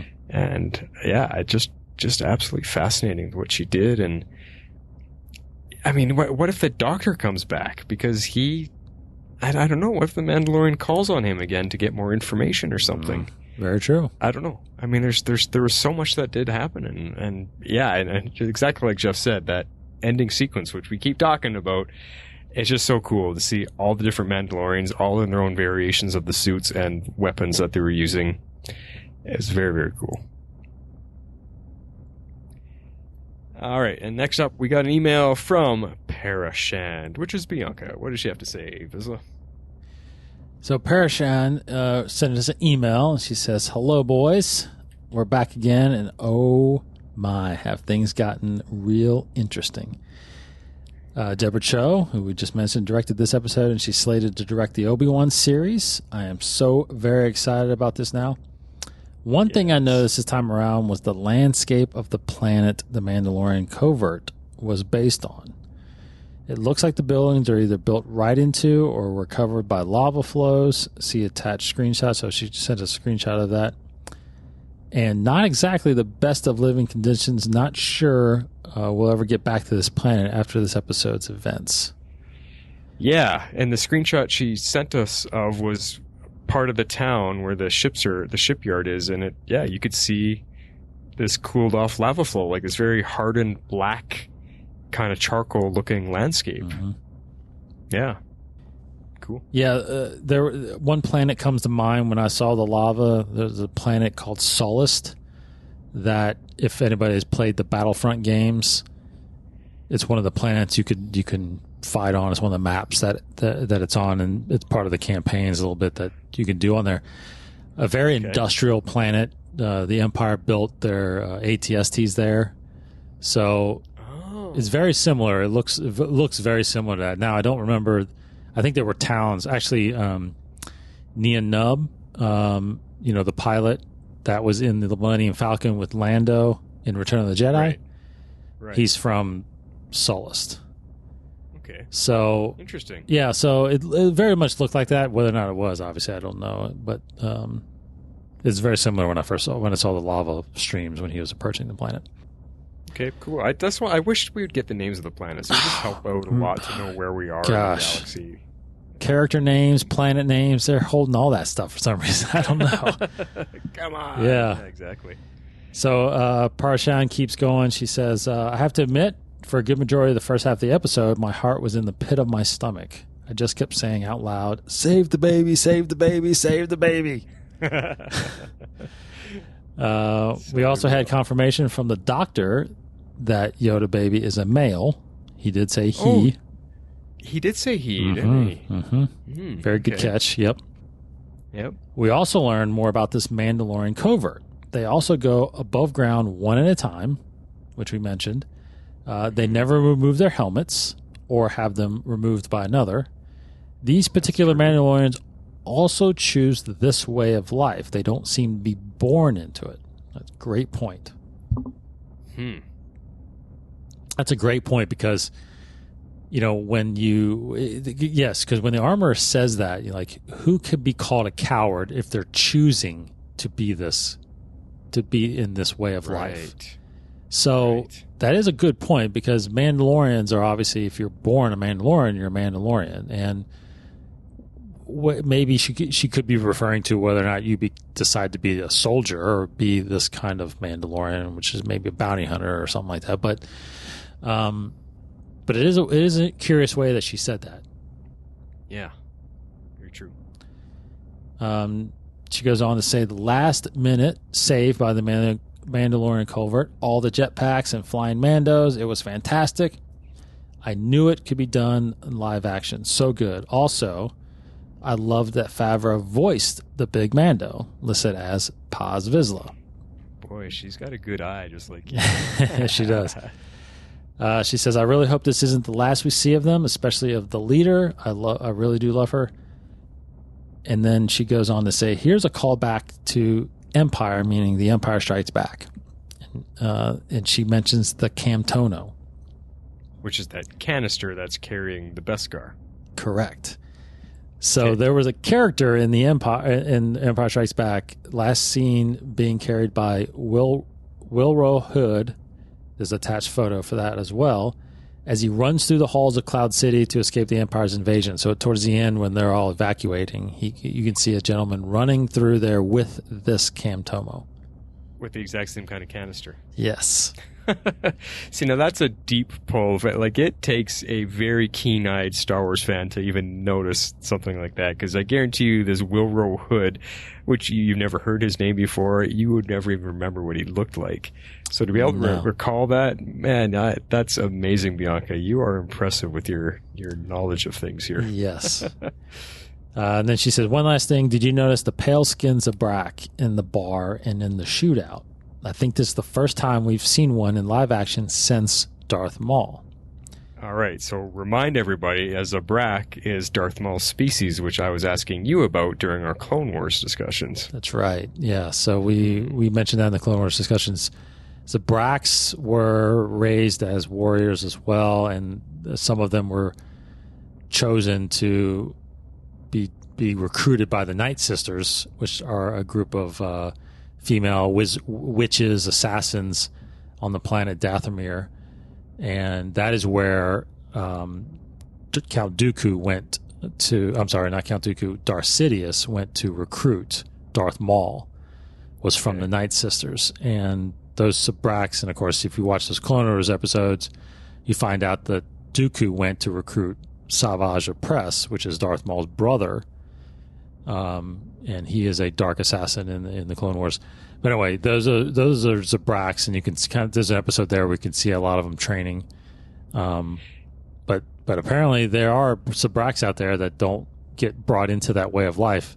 The Night Sisters eventually got wiped out anyway. So now there was a Zabrak brought up, complete side note, but brought up in the books during the Aftermath series. I've talked about that on this show as well, where leading up to the Battle of Jakku, 1 year after Return of the Jedi, there was a Zabrak that was recruited by the rebels, and she's one of the main. And there was a female. She was one of the main characters in that story. So they do exist out there. Just probably not as rare, or they're probably pretty rare. Yeah, because I was asking you if Maul was the last of his kind, and you had thought, well, as far as we know, but some of them may have survived and left, or gone hiding somewhere. So they're obviously all out there because one shows up in the scene. I had to look for him. I never caught it, so I went back and scanned through the episode, and he is in the bar. There's a close-up shot of him at the bar. Yes. Having a drink when the Mandalorian walks in, and then there's another shot of him in the massive shootout. He's one of the bounty hunters that goes after the Mandalorian and the Baby Yoda, and he's with two other bounty hunters in a shootout. So he is there. He just he's got the same horns. His skin looks kind of like a brownish yellow looking color. So you have to look for the horns, and that's when you'll recognize the species. Yeah. Yeah, and for those of you that may not be familiar, but Darth Maul only looks that way because he's tattooed that way. The black and red is all tattoos. Yeah. Okay. So do we know what his skin color was originally? I think this is the color, the pale brown that you're seeing is the original skin color. Yeah. Interesting. Yeah. Cool. Okay. And then she finishes off by saying her rating is 9 heavy infantry Mandalorians. I think people like that guy. And of course she mentions, until next week, this is the way. So this is the way is the line. This is the way. All right. Well, thanks so much, Bianca or Parashan. Awesome thoughts, and just continually impressing me with your deep knowledge of Star Wars. I'm glad you're still enjoying it. That was cool. On to next week. This is the way. Now I got one more voicemail from Corey Helton. Let's see what Corey has to say. What's up, guys? I'm Corey Helton, founder of Utini.com and one of the hosts for the Living Force podcast. I had a quick question. Man, our Discord has really been alive with a lot of the talk surrounding the fact that Boba Fett and Jango Fett are not Mandalorian by blood, right? So that's been kind of a known fact, I think, in the EU for a long time, but it seems like that's really been brought to attention since the release of The Mandalorian. And then the third episode of The Mandalorian has really brought up a lot of really cool discussion about this again, because we keep getting these conversations about the foundlings and their importance, and then we had the whole scenes with all the Mandalorians coming in and stuff. So what do you guys think? Does it matter if you were only a Mandalorian by blood, or is that even a thing? Are we going to see that in the show? Do you think we're going to see that, to be a Mandalorian, you have to be a Mandalorian by blood, or is this going to be more of like a lifestyle kind of thing and a culture? Love this show. I know it's new. You guys have done a really great job. Always good to listen. Thanks a lot. Awesome, Corey. Well, thanks for the kind words, and thanks for sending some thoughts, and a really good question here, because that has been a debate about Jango and Boba, whether they are Mandalorian or not, and most people generally accept that they're not, but it's never been fully, truly proven. I don't think anybody under Lucasfilm has actually gone out and said, no, they are not Mandalorian, have they? There's some rumors about that. I did some digging on that, and yes, I do want to mention Corey. Corey's a great podcaster out there. Thanks for listening, Corey. He does. Yeah. If anybody wants to go to utini.com, they do a lot of the expanding universe, the books, comics and stuff. Great, some research there. Go do that. But so did some research on this. I've been digging around on this now for a long time. It was brought up, especially since the Clone Wars, because during the Clone Wars TV show, there were some mentions, especially in the episodes that we talked about, there were some mentions of some of the politicians on Mandalore. There was a brief conversation with Obi-Wan that Jango Fett was not a Mandalorian, and that he had stolen the armor, right? Now, again, it hasn't been fully canonized that that Jango Fett is not Mandalorian. Now, obviously, if we're saying Boba Fett is Mandalorian, then Jango Fett obviously is Mandalorian because he's a clone. Yeah. So the question is Jango Fett Mandalorian? And Now, if you look up his backstory or whatever, Django claims to be born on Concord Dawn. Now, Concord Dawn is one of the moons of Mandalore. So technically he would be Mandalorian. Yeah. But there's no, apparently, again, there's no record of him being born there, right? No one acknowledges that he was born there. So there's back and forth right now between whether or not Django is a Mandalorian, or I'm sorry, if he's not Mandalorian, he just kind of adopted the armor and claims to be Mandalorian, or if certain people just aren't recognizing him as a Mandalorian, even though he is, just because of the lifestyle or him choosing to go on his own path, right? Because at this point in time, he's out during the Clone Wars. He's out getting cloned and building this entire army base, which would probably upset a lot of the Mandalorians. I would assume so, right? Yeah.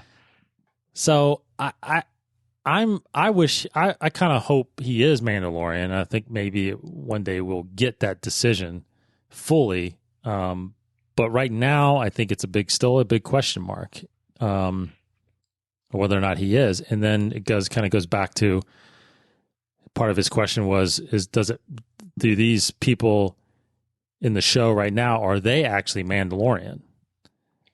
Yeah, because he was wondering, do you have to be Mandalorian to wear the armor, or is it just a lifestyle that you choose, and you can become part of the Mandalorian culture, if nobody sees you before you get the armor and you start wearing the armor, who's going to know that you're not Mandalorian? But it comes back to the decision. If you choose that lifestyle, does that then make you Mandalorian? It's like, say I move down to the States and apply for citizenship. I am now an American. That was my choice. It's the same kind of thing. So does this apply to being Mandalorian? Yeah, and again, we go back to that line where the armorer says, if you choose this, that was a interesting line to throw in, because it almost makes you think back again, the foundlings, if they're found, are they found because they're Mandalorian, or because they're just abandoned children and they are brought into this, raised as Mandalorians, and then they choose whether or not they want to adopt that lifestyle? Because I'm starting to think, because we brought it up with the Signet thing, does the Mando who Pedro Pascal is playing, was he Mandalorian, or was he found and he's adopted in this, and now he's trying to prove himself? And that's maybe why he doesn't have a symbol, because he has to find a symbol in order to fully be considered a Mandalorian. Now that's a good way to look at it, because I think up until you just said that, I was leaning towards the fact that he is Mandalorian and the foundlings are Mandalorian, because it seems to me that Mandalorian culture, they're pretty proud and they're very protective. Hence, this is the way, which shuts them all up. I think they're a very proud culture that sticks together. And if they got decimated by the Empire, they know that they're scattered and there's remnants of them left surviving out there in the galaxy. So this group of them, or whoever is on the case, basically is going around trying to save them, and those are the ones they're finding, hence the foundlings, whether it's families or only kids that have been saved, or kids are the only ones that survived. I mean, we don't know. Hopefully we'll see more of the flashbacks next episode. I'm just thinking though, because of their culture, because of their history, they're only going to go save themselves. The foundlings are the ones that, that's just a term for the ones that they happen to find alive still and could save to regrow the Mandalore, the family heritage, I guess. Yeah, but at some point, I think we talked about this off air, but at some point, if he's a foundling and he was found during the Clone Wars, which that is about we're talking 30 years roughly. So, at some point, foundlings, are they still young? How many young foundlings are there? Oh, yeah, that's true. Because if they're still searching for them now, 30 years later. Yeah. Yeah. So I'm starting to lean towards the fact that the Mandalorians were wiped out in a sense. There's not much of them left, and they are trying to rebuild this culture, this way of life, and they are just basically finding adopted kids or abandoned kids that do not have a purpose and do not have anywhere else to go, and they are adopting them as Mandalorians. Now, because again, it was confirmed in a sense by Favreau and Filoni that Pedro Pascal's character is a Mandalorian, but they never said that he was born a Mandalorian. They just said he is a Mandalorian. So what does it mean to be a Mandalorian? It just means, it seems like, according to the armor, that you just have to choose this way of life. And choose to abide by their rules. Like, this is the way. All right. This is the way. That secrecy is our survival, and survival is our strength. Like, that is kind of the way they're doing it until they kind of build up enough to where they can maybe, adopt a planet again. Because again, we don't know the state of Mandalore, the whole planet. It could be unlivable now. Who knows? But that Corey brought that up, and I was thinking about that when I watched this episode. The whole foundling thing has really been turned upside down to me, and It's only been mentioned twice. Correct. But with her saying those things, and him with these flashbacks back to the Clone Wars, I just think that I'm starting to think that the foundlings are not necessarily Mandalorians, and that Jango. I'm actually feeling like Jango was a Mandalorian, even though that really hasn't any significance for this show. But again, that could be part of the reason why he was exiled, in a sense that they didn't agree with him, turning his DNA over for clones. Yeah, which would make all the clones Mandalorians, which is pretty cool. But that's the one point I was hanging on to. I was going to come back to it. Can you imagine if all of the clones that we've ever seen are all Mandalorians? I mean, there's your rebuilding your planet right there. The entire entire culture. Except the only funny thing is that they all look the same.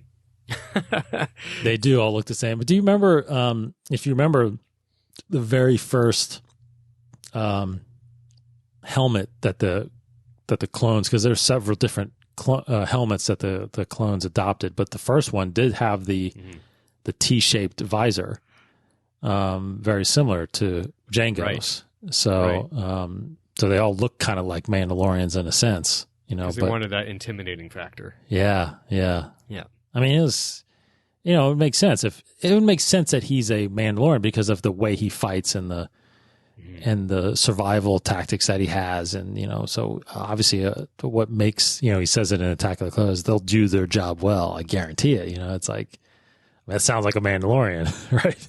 Yeah. Yeah. So, boy, that's some good questions though. And it really brings up some good discussion on what it all means. And yeah, what does it take to be a Mandalorian? Do you have to be born there? Do you have to be brought there?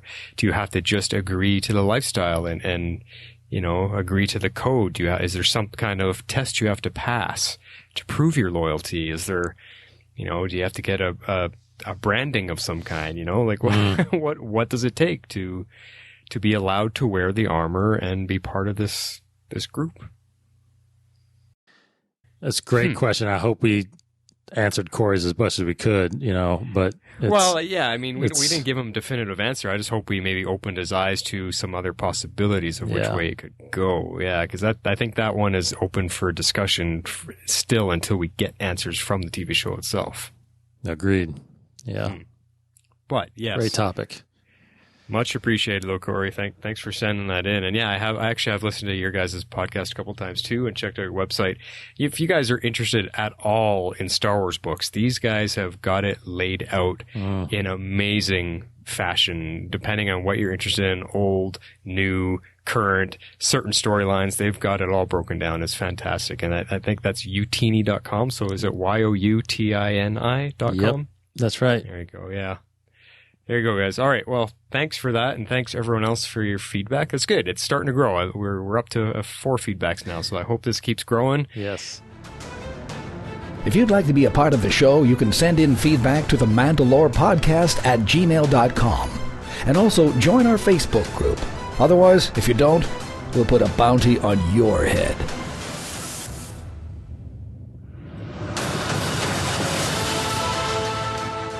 And that really wraps us up for tonight, David. Man, we had a long talk this time. Yeah. Really long talk. But it's a good episode. It presented a lot of questions, gave us some answers, and now we're going off into a new direction with our main character. That's right. And just a reminder that the next 3 episodes still coming out on Friday. Right. But episode 7, which is the week of The Rise of Skywalker, will be out that Wednesday, December 18th. Yes, right. Do you got your tickets for that? Of course. I've got my tickets for Thursday, Friday, and Saturday. Oh, 3 days in a row? Okay. I got tickets for opening night on Thursday. I'm part of a fan event at one of our theaters here. Yeah. Yeah, they're handing out some extra prizes or swag of some kind for the fan event. So I will see it opening night at like 5 o'clock in the evening. And then I've got tickets again on Sunday for the IMAX, which I cannot wait to see it in an IMAX. Wow. Nice. Yeah. So that'd be great. Yeah, we're doing, we've got about 30 people going Thursday night. Wow. Yeah, we usually do big movie events, and then my company's doing a screening on Friday afternoon. Oh, fantastic. And then my daughter, that's her birthday, but we can't see it that day, so I'm taking her on Saturday. Cool. Very, very cool. I think what we'll have to do after the week that it comes out and we've both watched it. Yeah. We'll have to do a little bonus section at the end of one of our episodes just to talk about what we thought of it. Yes. Because I know you'll cover it on your show for sure, but I mean, just between the two of us, we'll have totally discussion. Yeah, for sure. Yeah. That'll be cool. All right. Just remember to reach out to us, guys, on Twitter at theMandaLorePod, and you can reach me at CyberTiger17, and David. I'm at DCottingham21. And there's also the Facebook group, Mandalore Podcast. And also, don't forget to check out our other shows. We've mentioned a couple times, David's got Inside the Force. He talks about all things Star Wars. It's pretty fun to listen to. If you like the DC Comics TV shows, Arrow and Legends of Tomorrow and that kind of stuff, I've got Arrow Squad and Tomorrow's Legends covering those TV shows. And Arrow is in full swing right now with its final season. And I've also got my personal show, Cybercast. So check those all out, guys. And let us know what you think. But until now, that's all I got for The Mandalorian. This is Siber Wren signing off. This is D.Vizsla. This is the way.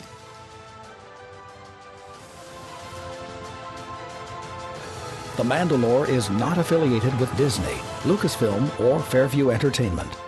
This is a fan-made podcast for entertainment purposes only. All music and sound effects are solely owned by their respective properties.